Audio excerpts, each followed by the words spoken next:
And welcome to episode 63 of the Brood Sages, Stormbound players with a head for the game. I am Freeloader, and with me as always are Subaiku and Thomas. Subaiku, how's it going tonight? Fantastic. And Thomas, how are you doing? Pretty all right. We are back. We're the Brood Sages, easily the second best Stormbound related podcast in production. And as a reminder, you can always follow us at Brood Sages on Twitter, or for all of you who remember back when the Brood Sages were an actual podcast, our email address is thebroodsages@gmail.com. But no one has monitored that for about a year. So if you have sent us an email, a big apology. This is a special reunion show. We are getting the band back together, Elwood, the band! How much Stormbound have we been playing? Let's start with Thomas. Thomas, how much have you been playing? I was playing pretty heavily up until I think it was about last February or so. I'm pretty sure I got one more first place rank later Congrats. in last year. Thank you. And then after that, things really started dying down for me, both between my house remodel as well as just the game just truly getting too stale for me. And so it was time for me to back off. All right, fair enough. And Subaiku, how much? I know you've been playing. You've made Heroes League every month, correct? I have managed to make the Heroes League every month, I believe. I stopped my regular uploads to YouTube, I think, back in January or February. Um, I do not necessarily play every day now, but I do try to at least get a win a day, usually a couple games in. uh, and that's about it. And it turns out that's enough really to carry me just through Diamond and into mid-tier Heroes League, and I'm just not trying to compete anymore the way I used to. And there you have it, folks. A win a day keeps the platinum away. Okay, so if we haven't been playing Stormbound, what have we been playing? I'll ask Subaiku first. What have you been playing? I've been playing Marvel Snap. It's a What? lot of fun. I know. Yeah, I got you into it also. Mm-hmm. And me. Oops. It's been quite the enjoyable game. I really enjoyed just playing with something that has a board, but not in the same way that Stormbound has a board. We can talk about pros and cons of Snap versus Stormbound another time. That's not really why we're here. We're here because we missed Stormbound and we wanted to talk about it. Yeah. And Thomas, you've been playing it as well? That is correct. I still do play enough games to retain my diamond status every single month in Stormbound in case I ever want to try hard again. But other than that, it's been mostly Snap for myself, even though my overall gaming time is pretty insignificant in comparison to what it used to be back during my heavy Stormbound days. Yeah, I'm in the same boat. I just don't play anywhere near as much as I used to. But I did take on Snap. Subaiku introduced me to it in December, and I took it as a personal challenge to at least make Infinite. We have all made Infinite. That's correct. Correct. Mm-hmm. Correct. So we've played that game enough to at least be somewhat authoritative on it. And I will say, I think from the three of us, Subaiku has managed to find the best sort of moderation between the two games. I kind of just stopped playing Stormbound. I don't believe I queued into a game of Stormbound since either late November or early December of 2022. So I was gone for quite a while, but I'm happy to say that I am back, and I'm back in part because after hitting Infinite and Snap, I decided I don't like it. I just miss Stormbound. I love this game. But aside from that, Subaiku, you've played both every week, right? Kind of, or at least every month. I played pretty much both every day. Wow. At least, probably that's true for about 4 or 5 days a week. Again, not a ton of each. I'm playing enough to make sure that I make Infinite in Snap, and enough to make sure I make the Heroes League in Stormbound. But both of those are over a month, so there's plenty of time to pace yourself. And as long as you're smart about how you play, not necessarily what you play. I've been playing the meme decks, but as long as you're smart about how you play, you'll do all right. And Thomas, you've been just sort of treading water, staying in Diamond. What has that been like? Are you memeing it, or are you just sort of playing like a tryhard deck a couple of days a week? It's kind of a mix of both. It's whatever the balance changes ended up being to try that out. There was one month where I needed to challenge Mr. P93 to a card that he thought was super weak, and I thought it was decent enough to be able to get through the Gathering Troops card. So I was playing that all this entire last month to get back into Heroes League. Once I got into Heroes League, I was like, I don't have enough time to continue pushing up further. But yeah, it's kind of a mix. All right, fair enough. Fair enough. And now, Freeloader, you said you played all the way back to Heroes League from bronze. Yeah, that's so I started I believe on the 16th of August I started playing again. And from the 16th of August to I think last Friday, I went from bronze 5 all the way up to the Heroes League. And I did it basically with a deck, which was an aggro winter deck. And unfortunately for me, because I hadn't played since last year, I did it with no cards introduced from 2023. I had none of the new stuff. And we'll talk about that journey up some more, because I think there was a lot of really fun insights and a lot of like tip of the hats to Sheepyard and Paladin. There was some really fun things that happened along the way that I was really impressed with. And then there were some other things that maybe deserve a little bit of criticism. So we'll get to that in a little bit. But first, I wanted to talk about since we were last doing a podcast, Subaiku, it turns out they've introduced a card or two. There's maybe a little too many to go through, but I think I could name them all in one breath. Either way, we won't bore you with that, but it's at least worth having a conversation about what has been notable in 2023 that's been introduced. I'll start with Thomas. Thomas, give me your top 3 most notable cards introduced in 2023. I don't think I've got a top three. I do have at least top two. Vindictive Wrenches for sure Okay. is at the top there. Mm-hmm. And then I thought Ultrasonics were going to be a lot more powerful than it ended up being. It's a great card, but I thought it was going to be just completely over the top. So I'm glad to see that it didn't destroy the entire meta. And then I guess my third one would be Snowdrifts. Okay. It is a Okay. great So card. seriously, you're not going to mention Angelic Tikas, despite the fact that's all I see on Discord. I haven't actually gotten a single copy of that card, so I never ended up upgrading it. Oh, okay. I can mention Angelic because it is a pretty fun card. I will say it is definitely very strong. Definitely in my top three. I would have put Snowdrifts in my top three also. Playing a winter runners deck, I've been using Snowdrifts for defense in that. Mm-hmm. I tried putting Crystal Shields in, which was a very recent card. Same 6 mana slot. Figure it gives you health. It does not do the job anywhere near as well. Snowdrift is just really well done and very well balanced. I like that one a lot. Um, but number one absolutely has to be the best card Shadowfen has ever had. Acid Greenhorns. Just Oh, poison okay. your own units, combo with Soap Cleanse, make a big board. It fills the hole in my heart that Bragdo left. Well, that was last December. Sorry, I thought you guys were talking about since the beginning of this year. But yeah, if we were to include everything that we've talked about, or everything that we have not talked about since we've last gotten together, I would, yes, definitely agree. Acid Greenhorns, but then also Obelisk of Souls. Obelisk of Souls I love so much that I just played that exclusively and hit top 10 with that deck, just from sheer quantity of games. It was so good, and I'm so bummed out that they brought it back down in power. So, fun fact: I had stopped mainlining the game. I wasn't playing anything else at the time. I stopped having enough time to play Stormbound before Obelisk of Souls came out. So I don't remember when that was.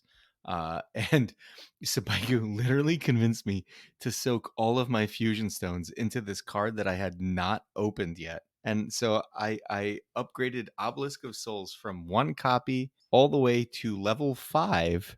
I played 3 games with it, walked away from the game for another month or so, came back in and found it nerfed. Like, what Yeah, happened? that's rough. Yeah, I will say, speaking of cards that we thought would do better. Ultrasonics definitely was on that list for me too, Thomas. I just thought the sheer runner power would make it work, but Mm-hmm. it wasn't. It just wasn't quite strong enough. But two ironclad cards, like actually all the ironclad cards, really just none of them have made a big difference.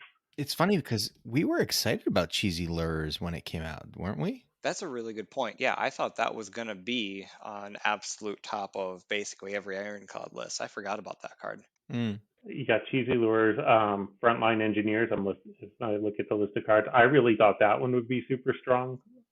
Just nothing. It was never really consistent, never really good. So are we sure of a lot of that? Because I have again, we'll get into this a little bit further down in the episode, but I have a theory that I just want to posit here for a moment, that I think a lot of these cards are actually better than the meta suggests they are, but there seems to be I don't know what you want to call a predilection to just sort of going with what somebody else found worked rather than just sort of exploring. I think most of these cards are fine to good and not bad, which their play rate would suggest. Yeah, I think Cheesy Lures is good. I think something like Frontline Engineers or Original Blueprints kind of just ends up being a pile of stats and not particularly impactful. That's fair. And that's kind of a criticism we've always had. It's really hard to design a card that comes in and affects the board and does something powerful without it being overpowered. But a pile of stats has just never been that overpowered card. Yeah, I mean, I guess the only card that I can think of that was a pile of stats that really got some time in the limelight, right, was the Chonk Being deck with the and pardon me, I'm forgetting the dragon's name right now, but the giant. With Sunbeam. No, not Sunbeam, the other one, the neutral. Dansu, Dangerous Eaters. Nope, not that one. The other neutral. You're killing me. The one with no movement. It's just a 5-mana Flameless Lizards. Yeah, Flameless Flameless Lizards. Thank you. Right, like Flameless Lizards was just literally a giant pile of stats, and it had its time to shine. And I think Arthas would argue that it's still shining. I mean, if you want to call Chunk being meta, I think Arthas would fight you on that. But it's true. But even that, it took a lot. It took a real lot of positioning skill to play that well, because you had to survive until you could build up the pile of stats. Right. I had success with slightly more aggressive versions of that. But the greedier versions, they were definitely inconsistent because of that. That's fair. That's fair. So Thomas, looking through this list and knowing that you have been one of the top players, you have a couple of top, number one finishes in the game. And looking at this list, do you feel like there's a deck in here that incorporates any of these new cards that you see as a missed opportunity? Like, oh, I could have piloted a deck that was centered around this card up to the number one spot? Or do you see all of these as just sort of fine cards? If you have them, put them into a deck, but none of them are really changing play style or anything like that? I don't see them changing the meta too much at all anymore. And I think the number one reason for that, I've had to kind of think about this for quite a while offline. And I think the number one reason why no new card is really going to be truly game changing. But the fact that there's over 250 cards in the game now, like over the last year, they generally average about two new cards added into the game per month. And so over the last year since we've last met, that's only 24 cards added into the game.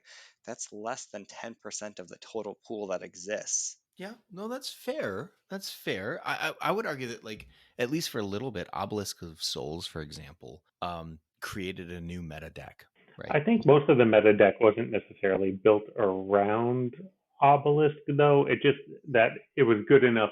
I got to think of the right way to say this. It's not that the deck was built around Obelisk; it's that Obelisk was a strong enough control tool that it enabled you to play slower decks that were otherwise I a don't little think you less even really viable. played slower decks, though. I think you just slotted it into any deck if you were playing Shadowfen, and if you weren't playing Shadowfen, you were now playing Shadowfen. Yeah, I think that's why they had Fair to enough. nerf it, right? Is because they made it powerful enough to shape the meta. I think that like 8 of the top 10 decks that month were Shadowfen decks with Obelisk in it. Those were good times. I mean, looking at the list of cards in front of us, I can see one card that was a build around card that if you did not have it, you couldn't play that deck, and that's Acid Greenhorns, and that's it. Correct. Yeah, Yep. no, that's fair. That's very fair. Everything else on there, you're right, is just if you have it, you can fit it in. Even Angelic Tikas, which the Discord complains about more than anything else.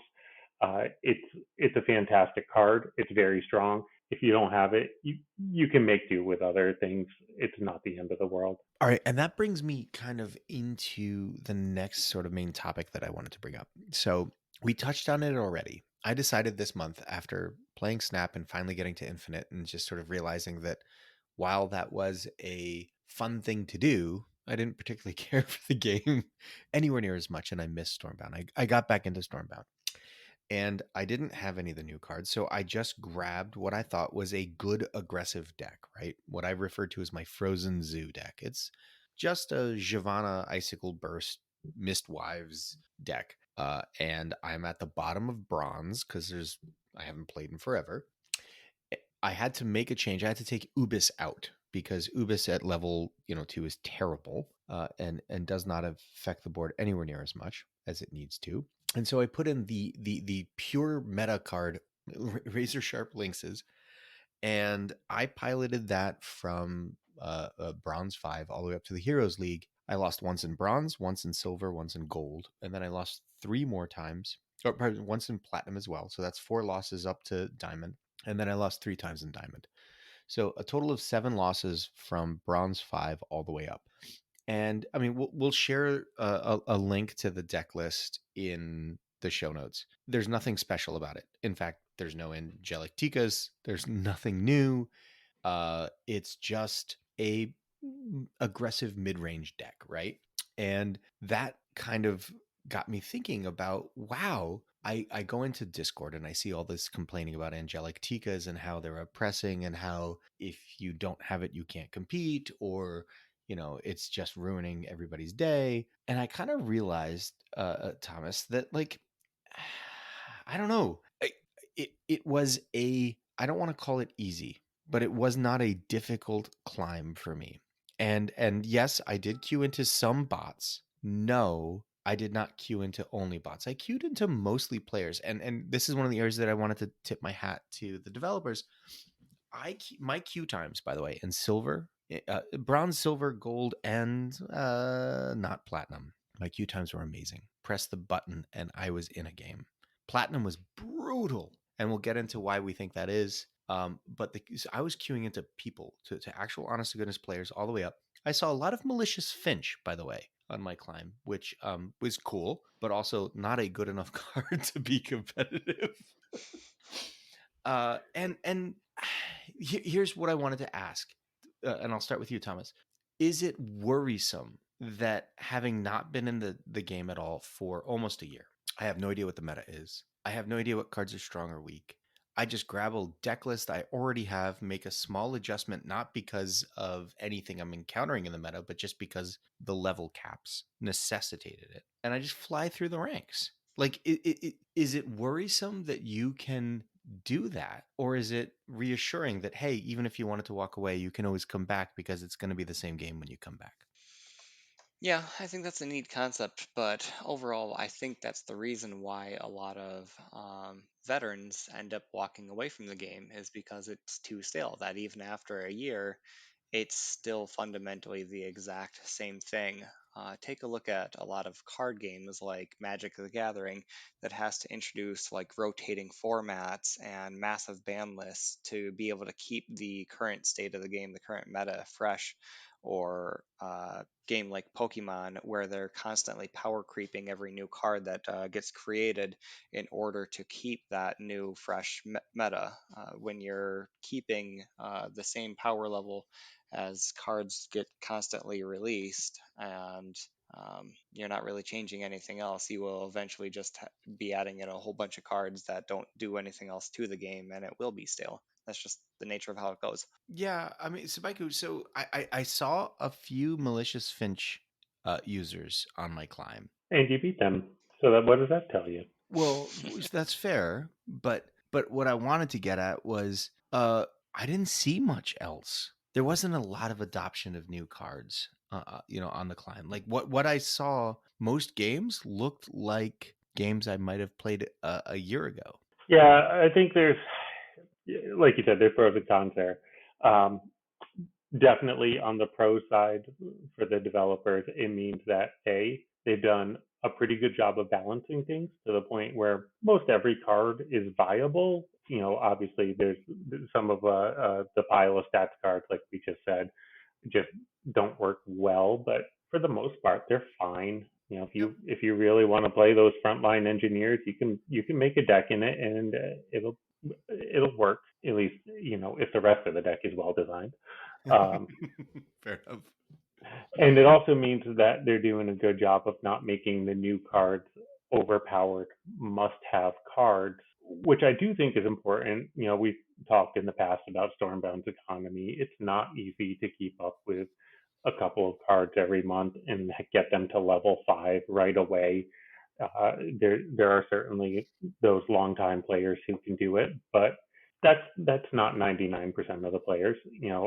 Like we learned from your climb up, most of the players are really in that silver, gold, platinum range, and you gotta cater to them a little bit and make things easy for them a little bit. So not having overpowered new cards that they have to sink their resources into does help them out some. But it is worrisome. It does mean that fundamentally you don't need to adopt new cards. You don't need to adopt new strategies unless the balance changes are so wild that they make a deck no longer viable.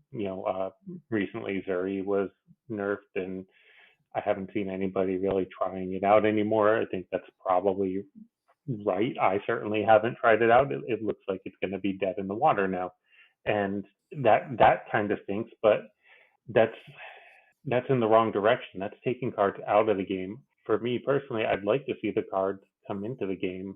If you're going to make everything on an even playing level, at least make them all powerful instead of making them all, yeah, they're fine. Well, look, I will tell you, I don't think I saw more than 3 people playing Giovanna, right? Like, it seems like the Giovanna aggressive style decks are just not in vogue right now. And I can tell you from personal experience, there's no reason not to. It seems to be totally fine. But, I don't know if that's a reaction to the Bladestorm buff, because I will say of the 7 losses I had, I believe 5 or 6 of them were to Bladestorm decks. Bladestorm was really not a good card for the deck I had built. But again, I had built it over a year ago when Bladestorm only did 3. So it was news to me. I didn't actually know about the buff. I just played into it and then suddenly found out. And I was like, oh, Yeah, it's well, that's a fine. thing. Yeah, Yeah. To your point, if it's any sort of board clear that catches you off guard, Mm-hmm. right? Mm-hmm. That's when that kind of deck has trouble rebuilding. So that doesn't. We're not pointing out necessarily that Bladestorm is too strong here. It's just you didn't play around it. You Correct. lost to it, and that's fine. Like you're playing an aggressive deck, and if a control deck clears your board, it's supposed to be able to take the win from there. Well, right. And so it's really funny because I've actually gotten into a couple of arguments with people in Discord about that since. Now, that's been the most difficult card for me to play around as an aggressive deck, right? And I see that as exactly correct. That's what should happen. A big AoE that clears the board is what should wreck me. I'm an aggressive deck. I am taking that risk. I'm being super aggressive. I am playing a whole bunch of cheap cards. And the punishment for just vomiting out my entire hand every turn should be that my opponent can gain an advantage if they play a single card that clears all of that. So I'm happy with it. I think Bladestorm is a good thing in its current incarnation.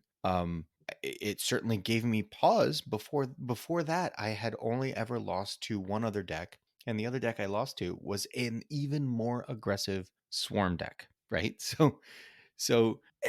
and go figure, it was in a Reckless Rush style build, which at this point is what, 2-3 years old. When did Reckless design the original Reckless Rush deck? Easily 3 years ago. It's gotta be, right? I was gonna say 2019. It very well. Yeah, no, that's right. It was 2019 because he was teaching me. I couldn't play it worth a damn. I tried it. He shared the deck list with me in Discord, and I failed miserably until he coached me through it. And it was during the first couple of months before we made Diamond that he did that. So yeah, it was 2019. You're absolutely right. So this brings up a couple of questions. We've touched on a couple of points, right? How difficult it is to bring in a new meta-defining card because of adoption rate issues and the economy. And we've been playing another card game called Snap. And that game does something interesting that is something that we had theorized a while back, guys, about Stormbound, that the board represents this amazing strategic advantage in the world of digital card games. There's so many opportunities to be innovative and to make changes to the game, to the meta, by introducing different things to the board. And we've now seen a card game adopt some of those kind of concepts. What do we think? Like, at the end of the day, having now received real world experience playing in a game that can be like, oh, here's a board you didn't expect. Does this fit with your deck? Nope, too bad. Or, yes, it does. Great job for including a card that takes advantage of this particular board. Do we feel like that's something that would still augment and improve Stormbound, or do we think it's just, well, it's cute, but it's not a thing? I'll start with Subaiku. Yeah, I would love to see this. We have talked about this in the past on the Brood Sages. Like, just please use the board. It's a resource. Take some risks and try some different things with it. The only brawl that I can remember where the board has been a significant factor is the minimal frontline brawl, where you start farther away from your base, so you have less distance to travel. That's a cool concept. Uh, but you could definitely try some other ideas out in Brawl, see what works.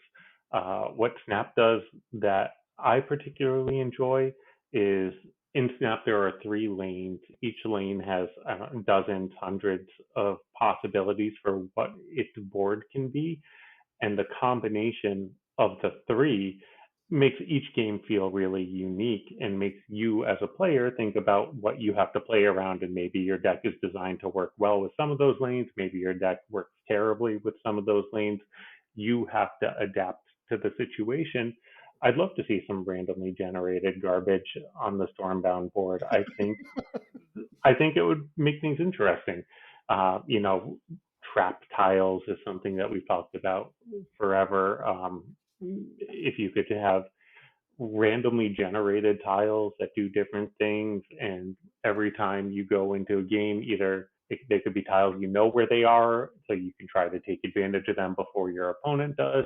Maybe it's tiles that are randomly placed on the board so you don't know where they are.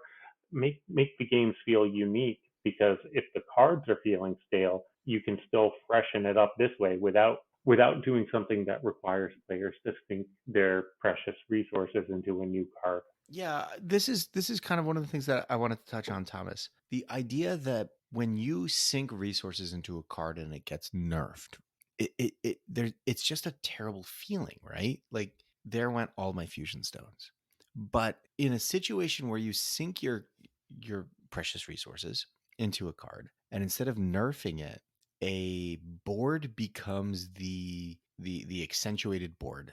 It's served 15-20% of the time, whatever the number is, that just isn't advantageous to the card that you just put your resources into. It's an effective nerf, at least temporarily, right? It dissuades you from playing that card or putting it in your deck because it's not a good combo. But at the same time, it doesn't have the same terrible feeling of like, oh, they just ruined the card I put all my resources into. Yeah, that's a great point.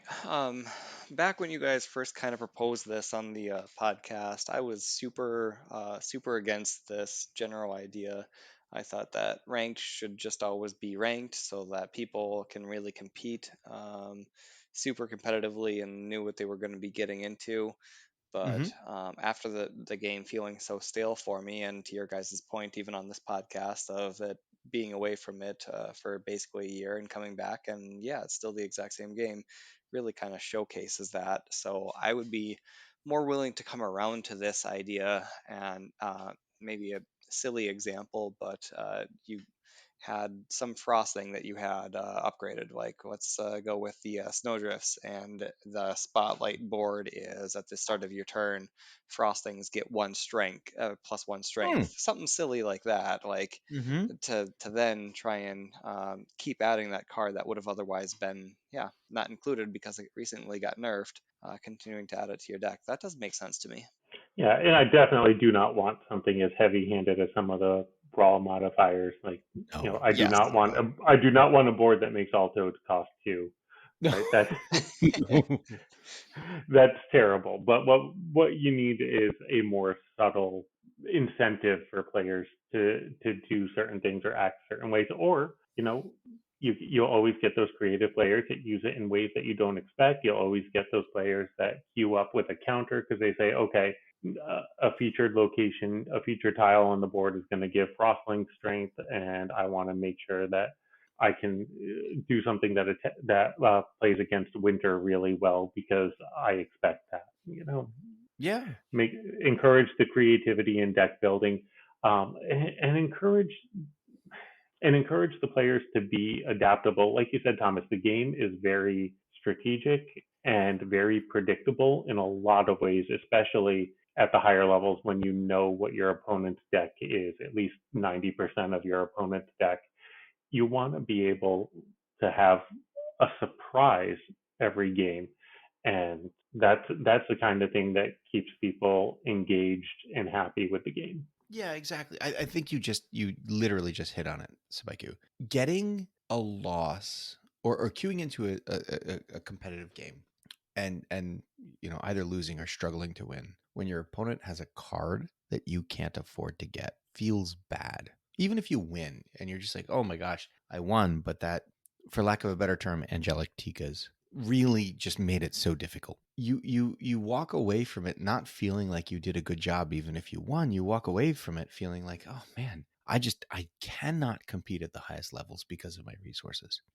Whereas queuing into a game and struggling because the board itself, something that neither you nor your opponent paid to have, it's just there and it's different and it's funky and it has a weird rule that you struggle to win at, just feels so rewarding to be able to say, well, I had a terrible deck for it. I had the wrong cards, but I still managed to figure out a strategy that brought me the W. Like that's a great feeling.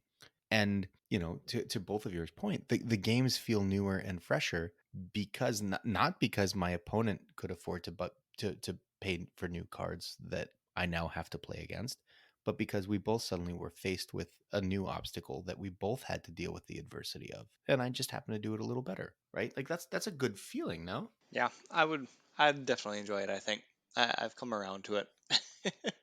Sabika, we convinced Thomas. Is this not a job well done? It took only about a year.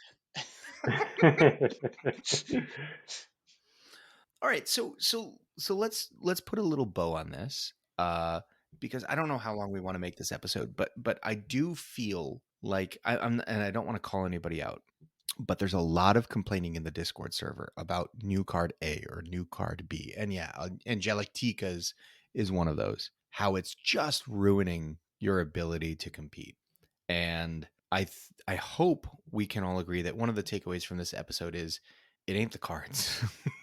Like, if you can put together and design a competitive deck, and you don't need new cards to do it, and if you can pilot that deck well, you're fine. Yeah, you might not be top 100, But you know what? 99.99% of the players are also not top 100. I mean, you can still play the game really well and still play the game at a high level. And still get all the rewards for the best sort of finishes, right? So if you find yourself stuck in gold or platinum or whatever, you'll get through it. It's a learning process. Don't get frustrated. It is a you problem, but knowing that it's a you problem means that it's also something that you have the power to fix, right, Thomas? 100%. Stop playing pirate decks. I faced more pirate decks than anything else on my climb. Please stop. They're cool. They're really funky. They don't win. Well, hey, some players have the goal of playing fun cards, playing fun decks, and they don't mind what their rank is at the end of the season. And more power to them. Right. No, that's fair.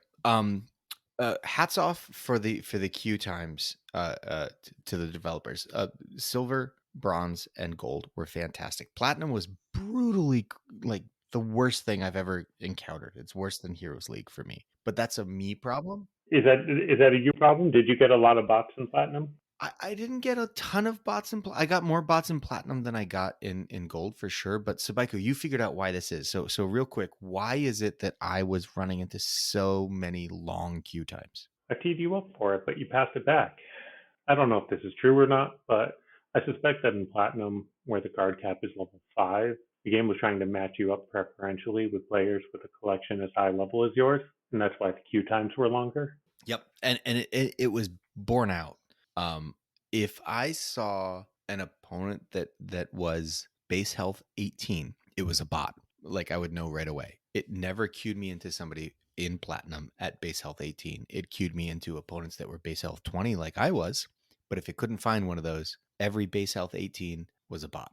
So I think you were absolutely right on that. And then once I got into diamond, it got better again. So that was great. But we've come back literally from the grave to say two things about this game. One, it's still a wonderful game, and I think we all still enjoy playing it fundamentally. Am I wrong? No. Still love it. Still love it. But now having spent some time in another game that created an actual physical manifestation of the thing that we had theorized, which was the board being an opportunity to introduce meta shifting and freshness to every match. Yes, I'm going to go out there first and say absolutely it works. It would be phenomenal in this game if it adopted it. And I hope the two of you jump on with me. I'm right there with you. Because even Brawl doesn't do that. Even Brawl will keep the exact same modifier for the entire weekend. And a lot of the modifiers in Brawl are not related to the board, but to the unit types, which means that it incentivizes every player to run a highly similar deck, if not the exact same deck. Like I said before, with the Toad's 2 mana, you know exactly what your opponent is playing in that Brawl. They know exactly what you're playing, and there's no variation. It just makes it such a grind. It is rough. Like finding the right balance, and no one is saying that that's going to be an easy thing, but finding boards that have unique and sort of innovative interactions to the game is a challenge that is worth pursuing. And if you get it wrong, you get it wrong. That's okay. You're not serving up the same board every game. It's not a brawl thing where every game has that same new rule, right? And if you get it wrong, you can change it in the future. There's nothing locking you into it. Exactly. And it's not like a card thing where you have to shift it for everyone and then worrying about balancing it at every level. It's just okay, well that board is now only being served 1% of the time or, 0.5% of the time. Forget it happened. Yeah, Snap's done that a couple times. They've decided that it wasn't fun enough for a couple of the different boards and just eliminated it from the game. Please do that with more of the boards. I was driving in the car. I was talking to Subaiku, and I just threw this one out there, right? Like knee jerk reaction. Imagine if you were in a situation where you're like, we need to find a way of getting more people to play freebooters. We just want freebooters to see a higher play rate in the game. It's too low for whatever reason. Just a board where the first card that's played every turn, the first unit played every turn, is sacrificed for mana. So you get its mana back times 2. So you pay 3 to play something, you get 6 back. And then you play freebooters. Like you're incentivizing everyone to just find a way to fit freebooters in their deck. because the rule of this particular board, which you won't see every time, but you're going to see it a decent minority of the time this week, you've shifted the meta. You've increased the play rate of a card that's not seeing any play right now. Ta-da, it's a success.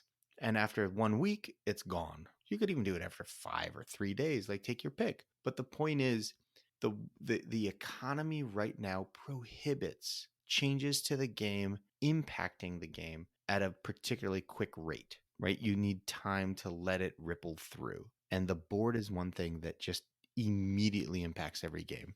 And it doesn't matter what your library is. As long as you're smart about how you introduce those boards and how they're crafted, you're not necessarily focusing on one card that people don't have. You can make it just sort of a generally, oh, well, that's interesting, a kind of build a challenge. Thomas, do you think this would bring you back to the game and get you playing more?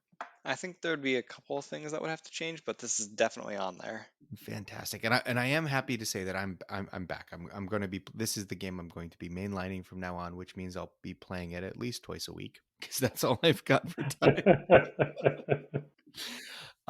But it was great to be back, and it was fun to have the boys back for one more Stormbound episode 63, guys. What do we think? This isn't necessarily our last, but it's probably our last for a while again. Yes, no? I think that's fair to say, yes. With you next year. Maybe next year. All right, so that gives us a good kind of framework for where we personally, as the Brood Sages, hope that Stormbound moves. It might not be the direction it goes, but we just wanted to stick a stake in the sand and say this is our opinion on it. But I'll let us go individually then. So, Thomas, specifically for yourself, what do you hope for in the game moving forward? So when you'd asked if those changes would help get me back into the game, and I said that that would be one of the main things that would help me get back. The other main thing, I'm going to be slightly hypocritical for a second, but it's yeah, this is totally a conflict. What I don't like is how some of the games can take so long. I think that's partly due to the animations being so slow. So I don't Hmm. like that. Like when you queue up a game, you basically have to book out like the next like 10 to 15 minutes to basically focus on the game, and that's a lot of time to invest. So 50% increase to the animations can cut it down pretty drastically. But the other half of the that coin is that games are also just too aggressive for my liking. There's too many small runners that can do 25% of the base damage. So there's not a whole lot of like true flexibility to what people can really freedomly play. So even if people had 21 base health at max level, I that would be a drastic change to the game. Okay, that's honestly not where I thought you were going when you were saying the games were too long. I thought you were going to ask for 15 base health in the Heroes Oh League. God. Oh Make it gosh. faster, please. Make it faster, please, and then make Bladestorm cost 2.